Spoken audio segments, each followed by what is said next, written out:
కానీ మీరు మూసి ఎప్పటి నుంచి చూస్తారు? మీ చైల్డ్‌హుడ్ డేస్ నుంచి? నేనంటే నా చైల్డ్‌హుడ్ అంటే బుద్ధొచ్చి బయటికి తిరిగింది అని అంటే 8 ఏళ్ల నుంచి అయితే చూస్తున్నా. మూసి. కానీ మూసే అప్పటి మూసి, ఇప్పటి మూసి ఒకసారి కంపేర్ చాలా చేసుకుంటే సార్? చాలా తేడా. చాలా తేడా ఉంది. I am just searching for photographs actually. ఉన్నాయా సార్ అప్పటి ఫోటోగ్రాఫ్స్? ఉండాలి. ఎక్కడనో అవి అంటే నెగెటివ్స్ పాడైపోయి ఉంటాయి. ఎందుకంటే 64 ఫ్లడ్స్‌లో హ్మ్. ఇది కోరంటి హాస్పిటల్ పక్క నుంచి వెళ్తుంది. హ్మ్. హాస్పిటల్ గోడ బద్దలు కొట్టి 8 10 బెడ్ పేషెంట్స్‌తో సహా కొట్టుకుపోయారు అప్పట్లో. అప్పట్లో. హ్మ్. అంత ఉధృతంగా పొంగిందది. నేననేదేమిటంటే, మనం ఈ నదితోటి ఉన్న అది అప్పుడు నేను నిజంగా చెప్తాను కనెక్టింగ్ విత్ పీపుల్ అన్నప్పుడు, నాకెందుకంటే మా అమ్మగారు తీసుకెళ్ళేవారు. అక్కడ మంచి ఉద్యానవనం ఉండేది. చిక్కడపల్లి, నారాయణగూడ బ్రిడ్జ్. హ్మ్. దాని కింద ఈ ఈ ఈ గార్డెన్ ఉండేది. ఈ గార్డెన్‌లో public addressing system all the 14 గార్డెన్స్‌లో ఉంది. ఓకే. హుహు. హైదరాబాద్‌లో చాలా పాపులర్ అంటే 6:00 ఇలాఖాయా ఖబరే హ్మ్. న్యూస్. హ్మ్. ఆ న్యూస్ వినకుండా ఎవ్వడూ ఉండడు ఆ కాలంలో. ఆ న్యూస్ కోసం వచ్చేవాళ్ళు, కూర్చునేవాళ్ళు, వెళ్ళారు. ఒక కనెక్టివ్‌ని డెవలప్ చేశాడు. హ్మ్. ఇప్పుడు మన కల్చర్‌లో గూడా బతుకమ్మ పండగనండి. దాని తర్వాత ఎక్కువగా బిహారీస్ చేస్తూ ఉంటారు. ఇంకో పండగుంటుందది. నది దగ్గరికెళ్ళి చేస్తూ ఉంటారు. హ్మ్. ఓకే. హ్మ్. ఎన్నో పండగలు నీటితో సంబంధమై ఉన్నాయి. అవును. పబ్లిక్ కనెక్టివిటీ ఉంటుంది. పబ్లిక్ కనెక్టివిటీ ఉంది. సో, మీరు మూసీతో సార్ మీ కనెక్టివిటీ ఎట్లా ఉండేది అప్పట్లో? పైగా అంటే అప్పటి వాటర్ ఎట్లా ఉండేది? అంటే అప్పుడు కూడా సేమ్ ఫ్రెష్‌నెస్ ఉండేదా? లేకుంటే ఫ్రెష్‌నెస్. హ్మ్. చాలా 64 దాకానైతే నేను చూశాను. 64 ఫ్లడ్స్ అప్పుడు ఆల్మోస్ట్ మనకు ఒడ్డు లెవెల్‌కొచ్చినాయి. హ్మ్. వెరీ ఫ్రెష్ వాటర్స్ మీకు. చాలా 96, 97 దాకా కూడా అప్ టు మన గాంధీ ఘాట్ ఏదైతే బాపు ఘాట్ అంటున్నారో అక్కడ దాకా మటుకు చాలా ఫ్రెష్‌గా ఉండేది వాటర్. ఓహ్! తర్వాత సిటీ ఎఫ్లూయెంట్స్ అన్నీ పైకి కలవడం. వెళ్ళింది సిటీ.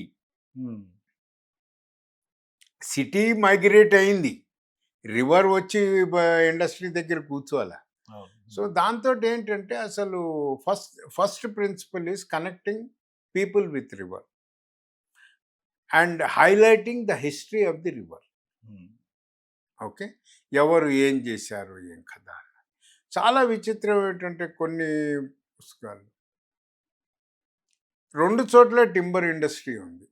హ్మ్. ఒకటి గోషామహల్, ఇంకోటి బాకారం చిక్కడపల్లి దగ్గర. ఆ రోజుల్లో చెప్పేవాళ్ళు ఇక్కడ దొంగలేస్తే ఆల్మోస్ట్ వెళ్ళిపోయేవి అక్కడిదాకా. Oh! Hmm. Sir Mirza Ali even navigation కూడా ట్రై చేశాడు మూసీలో.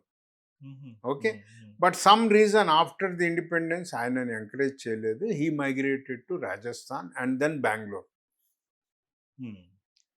మనం అసలు ఈ నదితోటి మనం ఎటువంటి ఇవి చూడడం లేదు. ఇంకో నేననేది ఏమిటంటే ఇక్కడే పుట్టి ఇక్కడే అది కృష్ణలో కలుస్తున్న నది. హ్మ్. మనకు పూర్తి స్వేచ్ఛ ఉంది ఈ నదిని కాపాడుకోవడానికి. అవునా? హ్మ్. అనంత పద్మనాభ టెంపుల్ గురించి ఎవరు మాట్లాడరండి. మూసి అక్కడ ఒక ఊట రూపంలో ఉంటుంది. అవును. హ్మ్. కదా! హ్మ్. అంటే అసలు నది ఎలా ఉద్భవిస్తుంది అని రాబోయే తరాలకు మనం ఎడ్యుకేట్ చేయలేమా? అవును. హ్మ్. Entire river has 4 phases. హ్మ్. బాల్యం, యవ్వనం, మధ్య మిడిల్ ఏజ్, హ్మ్. దాని తర్వాత అది పోవడం. హ్మ్. మరి మనం వీటిని అనంతగిరి నుంచి మొదలెట్టుకుంటే బాపు ఘాటు, సంగం. హ్మ్. మనం ఈ ఈ ఈ ప్రాంతంలోనే ఎన్నో కల్చరల్ సెంటర్స్ ఉన్నాయి. ముఖ్యంగా నాకు బాగా జ్ఞాపకం ఉన్నది చిన్నప్పుడు అనంటే హ్మ్. ఈసా మూసా సంగమం. అక్కడే ఇవాళ గాంధీ ఆ! విగ్రహం రాబోతోంది. కొద్దిగా కిందిదా ఆ! కొంచెం హ్మ్. అనుకోండి అదే ప్రాంతంలో అన్నది. అసలు నదీ సంగమం గురించి ఎవరు మాట్లాడడం లేదు. అంటే త్రివేణి సంగమమే పెద్దదా? హ్మ్. ఇప్పుడు నా కల్చర్కి, నా ఇదికి నా బిడ్డ నాకు ప్రేమ. అసలు ఈ సంఘంని ఉద్ధరిస్తాము అని ఎవళ్ళు అనడం లేదు. అక్కడ గాంధీ గారి విగ్రహం పెడతాం అంటున్నారు. మాకు అనవసరం. నువ్వు మీరేం చేస్తారు ఏం కదా అన్నది ప్రిన్సిపల్స్ ప్రకారంగా develop, reconnect people with rivers, rejuvenate the river. Um, okay, దాని తర్వాత వచ్చి ఏమున్నదంటే మీరు నాన్ ఫ్యూయల్ వెహికల్స్ని, ట్రాన్స్పోర్ట్ని డెవలప్ చేయండి. రివర్ ఫ్రంట్లు అన్నీ కూడా జాగింగు, ట్రాకర్సు, రన్నర్స్కే ఉమ్, మీరు ఎక్కడ చూసుకున్నా. అంతేగాని మొన్న ఒక ఆర్టికల్ వచ్చింది, ఈ రూట్లో హాఫ్ అన్ అవర్ ముందెళ్తామని. కట్టెపొయ్యల మీద వండుకుంటూ మనం మళ్ళీ ఈ రివర్ ఫ్రంట్లో కార్లు వేసుకుపోతామని ఎందుకు మాట్లాడుతున్నారు? Um, can't we develop non fuel transport system here? London లాంటి స్ట్రీట్స్లలోనే గుర్రబగ్గీలు ఉన్నాయి. ఉమ్, మనం రివైజ్ చేయడానికి ఏమొచ్చింది? నామోషి వచ్చిందా? yes, ఉమ్, మనం ఏం తీసుకురాగలుగుతామన్నది ఆలోచన చెయ్యాలి. ఉమ్, అభివృద్ధి అభివృద్ధి అంటున్నారు. ఒకటి నీటి ప్రక్షాళన.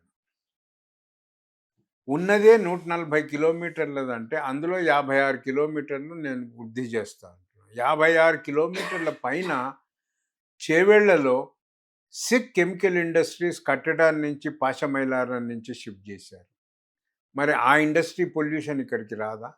ఉమ్, మరి ఎవరు ఆలోచన చేయడం లేదు. అసలు రిసార్ట్స్ అంటున్నాం, ఇక్కడికి రాదా?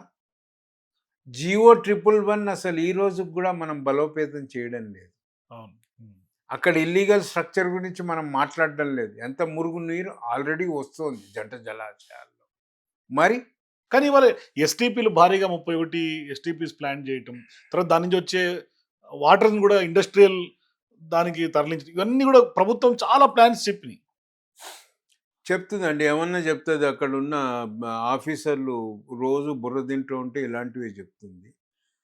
No STPs functioning. ఉమ్, నేను ఉదాహరణకి చెప్తా. ఎస్టీపీలే చాలా బాగా పనిచేస్తే గుర్రం డెక్క చెరువుల్లో ఉండదు.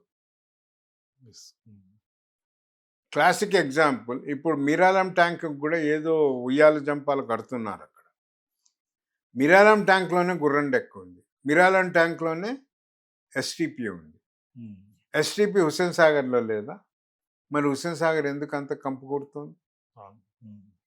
We have to re-evaluate the STP technology.